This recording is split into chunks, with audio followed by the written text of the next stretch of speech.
cut me and put me in a can. If I hear 3 down in the school, I'm going to say, listen be carefully. But don't know you can cut me in a cabin. No, we're not going to hear that. It is you as a human being with the skills and abilities and the know.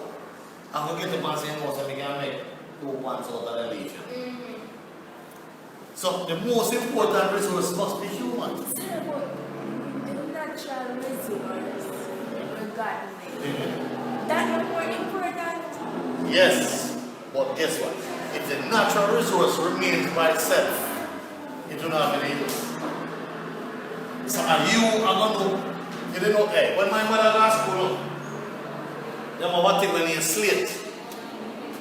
Something shaped like I don't know, record play? Record, but it thick. And my mother used to write on a slate. Right?